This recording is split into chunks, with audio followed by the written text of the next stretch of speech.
नमस्कार। ज्ञानदूत कार्यक्रम 2.0 में आप सभी का हार्दिक स्वागत और अभिनंदन।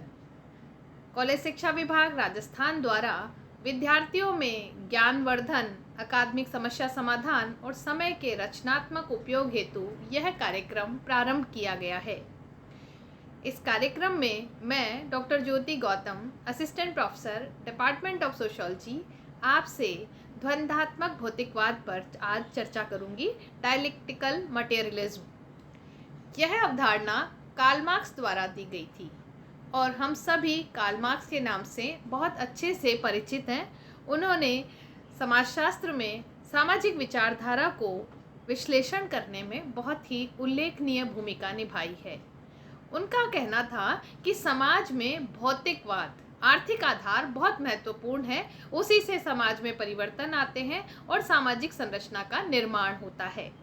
तो द्वंद्वात्मक भौतिकवाद विश्व की किसी भी वस्तु, घटना या विचार के विकास की प्रक्रिया को प्रदर्शित करने वाला सामान्य नियम है।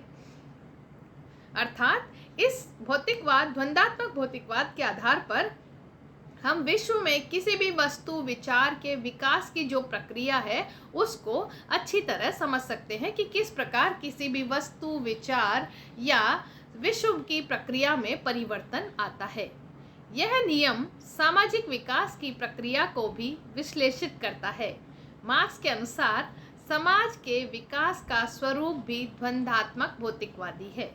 तो मार्क्स ने द्वंद्वात्मक भौतिकवादी की जो अवधारणा दी है उसमें ये बताया है कि समाज में जो भी विकास हो रहे हैं उसको द्वंद्वात्मक भौतिकवादी प्रक्रिया के माध्यम से समझाया जा सकता है, विश्लेषित किया जा सकता है। उन्होंने a contribution to the critique of political economy, thesis on Feuerbach, इन पुस्तकों में भौतिकवाद की व्याख्या की है। और ये हम जानते हैं कि समाज में जो भी परिवर्तन आ रहे हैं, कार्ल मार्क्स ने उनको भौतिकता के आधार पर ही समझाने का प्रयास किया है। वे आर्थिक आधारों को अधिक महत्व देते हैं और उनका मानना है कि समाज इन आर्थिक परिवर्तनों से, उत्पादन के संबंधों में परिवर्तन, उत्पादन की प्रक्रिया में परिवर्तन से ही समाज में परिवर्तन आता है। तो उनके आधार पे आर्थिक संबंध, आर्थिक आधार बहुत ही महत्वपूर्ण है। भौतिकवाद बहुत महत्वपूर्ण है, भौतिकता। मार्क्स के अनुसार भौतिकवाद से मेरा तात्पर्य वास्तव में मानवीय अस्तित्व की मूलभूत प्राथमिकताओं से है।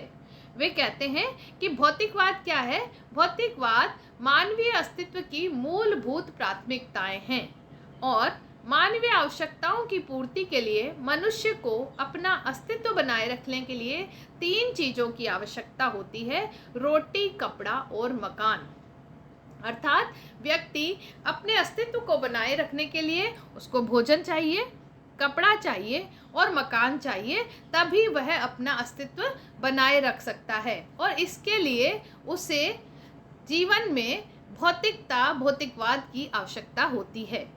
तो मार्क्स कहते हैं कि प्राथमिक वास्तविकता ही भौतिकवादी वास्तविकता है, कि जब रोटी, कपड़ा और मकान उसकी मूलभूत आवश्यकता है तो उसकी प्राथमिक वास्तविकता भौतिकवादी वास्तविकता है। मनुष्य भौतिक जगत से ही बनता है। जो उसके आसपास का वातावरण है वही मनुष्य को बनाता है। उस वातावरण से ही मनुष्य पैदा होता है, अपने विचार लाता है और विचारों के आधार पर ही समाज का निर्माण होता है। पहले परिस्थितियां आती हैं, फिर विचार आते हैं। भौतिक जगत ही विचार और चेतना का निर्माण करते हैं। मार्क्स ने जो द्वंद्वात्मकता की अवधारणा ली है वो हीगल से ली है। हीगल ने बताया था कि विचारों में परिवर्तन से ही समाज में परिवर्तन आता है और वे कहते हैं कि विचार तर्क से उत्पन्न होते हैं। लेकिन यहाँ पर कार्ल मार्क्स कहते हैं कि विचारों की उत्पत्ति उन परिस्थितियों से होती है जिनमें व्यक्ति निवास करता है। तो भौतिक जगत ही विचार और चेतना का निर्माण करते हैं, उनसे ही विचारों और चेतना का निर्माण होता है। अब मार्क्स कहते हैं भौतिकवाद से क्या तात्पर्य है? भौतिकवाद से तात्पर्य भौतिक जीवन से है, जीवन की भौतिक शर्तों से है, भौतिक उत्पादन से है, उत्पादन के साधन से है, भौतिक रूपांतरण से है। कि समाज में जो भी उत्पत्ति हो रही है, जो भी उत्पादन हो रहे हैं, जो उत्पादन के साधन हैं, जो रूपांतरण है, वह सब ही भौतिकवाद है। और इसी से समाज में भौतिकता की उत्पत्ति होती है। भौतिकता की उत्पत्ति से व्यक्ति क्या करता है? इसी भौतिकवादी जगत के अनुसार व्यक्ति की प्राथमिक सोच होगी, प्राथमिक क्रिया होगी, प्राथमिक गतिविधियां होगी और प्राथमिक संबंध बनेंगे। जैसा कि हम जानते हैं, मार्क्स कहते हैं कि जिस तरह का व्यक्ति का वातावरण होता है उसी के अकॉर्डिंग व्यक्ति की सोच का निर्माण होता है। तो उसके आसपास का वातावरण उसको सोच देता है, उसको कार्य करने के लिए, क्रिया करने के लिए प्रेरित करता है, उसकी गतिविधियां भी उसी से प्रेरित होती हैं और उसी से उसके संबंधों का निर्माण होता है।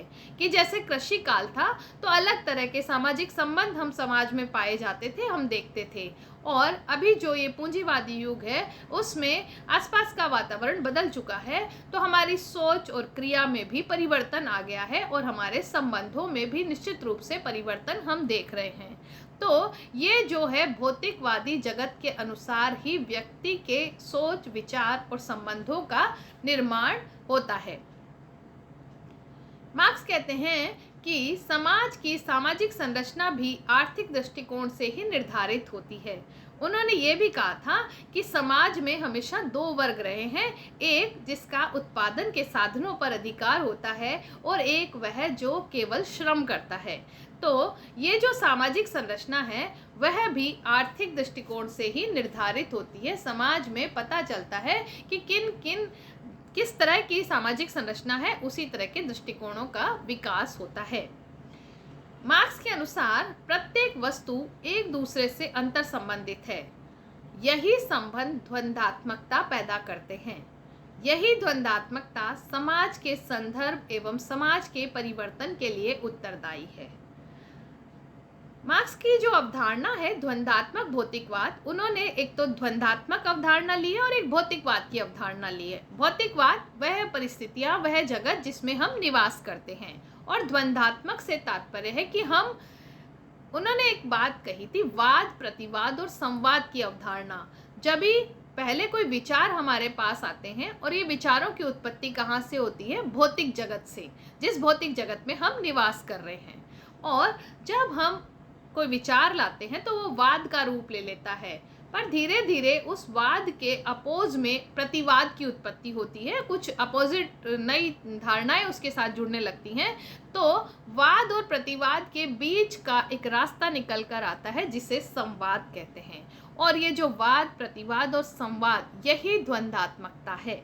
और यही संबंध जो द्वंद्वात्मकता पैदा करते हैं, उसी से समाज में परिवर्तन आता है, क्योंकि प्रत्येक वस्तु एक दूसरे से अंतर संबंधित है, जुड़ी हुई है। और ये जुड़ाव उनमें वाद, प्रतिवाद और संवाद की ओर लेकर जाता है, जिससे कि समाज में परिवर्तन आता है।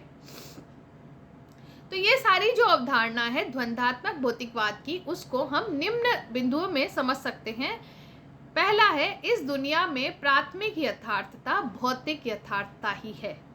तो मार्क्स का मानना है कि संसार में जो भी चीज़ें हैं वो भौतिक है।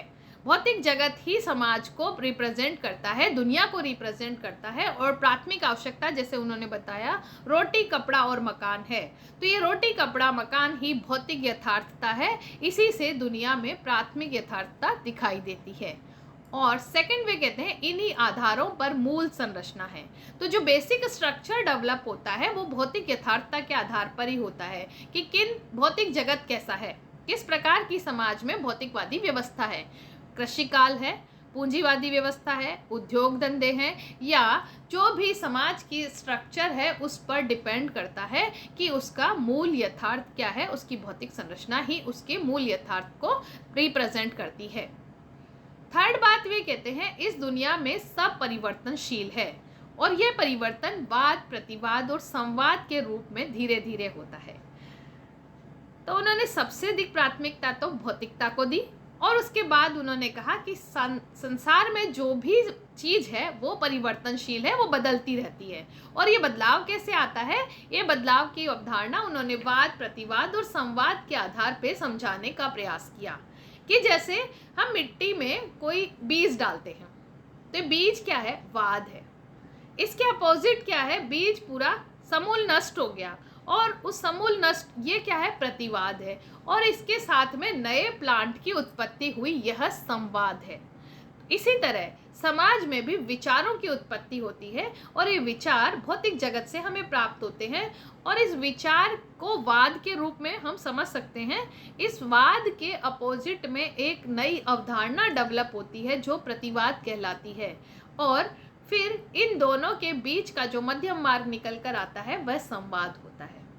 फिर धीरे धीरे संवाद वाद का रूप ले लेता है, और वाद प्रतिवाद, वाद के अपोजिट में कोई ना कोई प्रतिवाद आता है, संवाद आता है। तो इस तरह की प्रक्रिया समाज में चलती रहती है, और इसी से समाज में परिवर्तन आता है, क्योंकि दुनिया में सब परिवर्तनशील है। कार्ल मार्क्स का मानना है कि दुनिया में सब परिवर्तनशील है, इन्हीं से समाज में परिवर्तन दिखाई देता है। और ये परिवर्तन किस रूप में दिखाई देता है, वाद, प्रतिवाद और संवाद के रूप में। नेक्स्ट वो कहते हैं, प्राकृतिक साधनों में परिवर्तन के अनुरूप ही मानवीय चिंतन में परिवर्तन होगा और समाज परिवर्तित होगा। प्राकृतिक साधन क्या है, जिनसे हम अपने भौतिक जो सुख सुविधाएं हैं, जो हमारी प्राइमरी आवश्यकताएं हैं, उनकी पूर्ति करते हैं।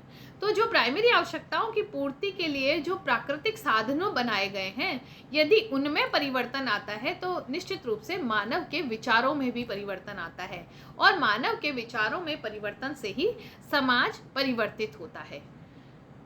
पहले हल से खेती की जाती थी, फिर धीरे धीरे उसमें भी मशीनीकरण हो गया, और जब मशीनीकरण होने से, टेक्नोलॉजी के विकास के होने से समाज में बहुत सारे परिवर्तन हमको दिखाई देते हैं। हम ये भी देखते हैं कि पहले लैंडलाइन फ़ोन था, पहले फ़ोन ही नहीं था, सूचनाएं किस माध्यम से जाती थी, टेलीग्राम, फ़ोन, टेलीग्राम, लेटर, इस माध्यम से हम अपनी सूचनाएं एक स्थान से दूसरे स्थान पर पहुंचाते थे।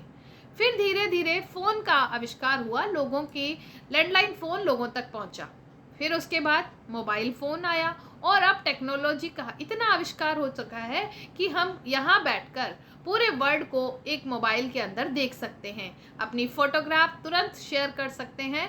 तो ये जो परिवर्तन है, ये मानवीय चिंतन में भी परिवर्तन लाता है, और इसी से समाज में भी परिवर्तन आता है, ऐसा कार्ल मार्क्स का मानना था। नेक्स्ट वो कहते हैं कि दुनिया की सभी घटनाएं एक दूसरे से जुड़े हुए हैं, एक दूसरे से संबंधित हैं, और निरंतरता के आधार पर परिवर्तनों के संदर्भों के साथ स्थापित हैं। ये वो बार बार कह रहे हैं कि समाज में जो भी घटनाएं घटती हैं वे एक दूसरे से संबंधित हैं, एक दूसरे से जुड़ी हुई हैं, और इस निरंतरता के आधार पर परिवर्तनों के संदर्भों के साथ स्थापित है कि जब उसमें परिवर्तन आता है, किसी भी घटना में परिवर्तन आता है, तो समाज में भी परिवर्तन आता है, क्योंकि वे जो घटनाएं हैं वो एक दूसरे से संबंधित है। और अगली बात वे कहते हैं कि परिवर्तन की प्रक्रिया में द्वंद्वात्मकता छिपी हुई है। द्वंद्वात्मकता क्या है, वाद, प्रतिवाद और संवाद की अवधारणा, कि जैसे कुछ नई चीज आई, नया विचार आया, उस लैंडलाइन फ़ोन आया, लैंडलाइन फ़ोन के साथ में फिर हमने देखा कि ये फ़ोन घर में रहने पर ही हम बात कर सकते हैं, यदि हम घर से बाहर गए तो हम इसका उपयोग नहीं कर सकते। तो इसके अपोजिट में कुछ ये विचार आए कि कुछ ऐसे एपरेटस की आवश्यकता है जब हम घर से बाहर जाएं तभी भी उसका प्रयोग कर सकें। तो नई चीज़ की डेवलपमेंट हुआ मोबाइल। फिर मोबाइल में हमने देखा कि हमने सिर्फ इससे बात की जा सकती है, इससे बात करने के साथ हमने शुरू किया, मैसेज भी किया जा सकता है, इससे फ़ोटो भी ट्रांसफ़र की जा सकती है, इसमें फ़ाइल भी अपलोड की जा सकती है, इसमें फेसबुक भी चलाया जा सकता है, यूट्यूब भी देखा जा सकता है। तो धीरे धीरे परिवर्तन की प्रक्रिया में द्वंद्वात्मकता छिपी हुई है, वाद के साथ प्रतिवाद और प्रतिवाद के साथ संवाद की अवधारणा इसमें छिपी हुई है, इसके साथ जुड़ी हुई है। अगली बात कार्ल मार्क्स कहते हैं कि इन्हीं सब से समाज में परिवर्तन आता है, और ये परिवर्तन गणनात्मक संचय से गुणात्मक परिवर्तन होता है, निषेध का निषेध के रूप में होता है, और द्वंद्वात्मक प्रक्रिया वाद, प्रतिवाद और संवाद के रूप में चलती है। तो समाज में जो परिवर्तन आते हैं वो विचारों में परिवर्तन आने से होते हैं। और विचार कैसे बदलते हैं? हमारे आसपास के भौतिक जगत में परिवर्तन आने से विचारों में परिवर्तन आता है। गणनात्मक संचय से गुणात्मक परिवर्तन होता है। जो आसपास का भौतिक जगत है उसमें परिवर्तन से समाज में परिवर्तन आता है। निषेध का निषेध होता है कि कोई भी चीज़ बनी है उसके अपोजिट में निश्चित रूप से कोई ना कोई दूसरी चीज़ का निर्माण होता है। और यह परिवर्तन द्वंद्वात्मक रूप में होता है, वाद, प्रतिवाद और संवाद के रूप में होता है। और इसी को द्वंद्वात्मक भौतिकवाद की अवधारणा के रूप में समझा जा सकता है। तो द्वंद्वात्मकता का मूल केंद्रीय आधार भौतिकवादिता है। तो मुझे लगता है आपको ये चैप्टर निश्चित रूप से समझ में आया होगा। द्वंद्वात्मक भौतिकवाद, डायलेक्टिकल मटेरियलिज्म, कार्ल मार्क्स द्वारा दी गई एक महत्वपूर्ण अवधारणा है। इसके अंतर्गत उन्होंने भौतिकवादिता के आधार पर द्वंद्वात्मकता को जोड़ते हुए समाज का विश्लेषण किया है, सामाजिक विकास को समझाने का प्रयास किया है। उन्होंने कहा है कि समाज में सब परिवर्तनशील है, समाज बदलता रहता है। और समाज में परिवर्तन किससे आता है? समाज में परिवर्तन विचारों से आता है। विचारों का उत्पत्ति कहाँ से होती है? भौतिक जगत से। तो द्वंद्वात्मकता का मूल जो आधार है वो भौतिकवादिता है। जिस वातावरण में हम रहते हैं, जिससे हमारी मूल आवश्यकताओं की पूर्ति होती है, वे ही विचारों की उत्पत्ति करती हैं। और उस विचारों में द्वंद्व होता है। द्वंद्व वाद, प्रतिवाद और संवाद के रूप में दिखाई देता है। और यही समाज में परिवर्तन लाता है। इससे सामाजिक जब भौतिक उत्पादन की प्रक्रिया में परिवर्तन आता है तो सामाजिक संबंधों में भी परिवर्तन आता है और समाज में भी परिवर्तन आता है। ये सारी अवधारणा द्वंद्वात्मक भौतिकवाद की अवधारणा कही जाती है। मुझे पूरा विश्वास है आपको ये चैप्टर जरूर समझ में आया होगा।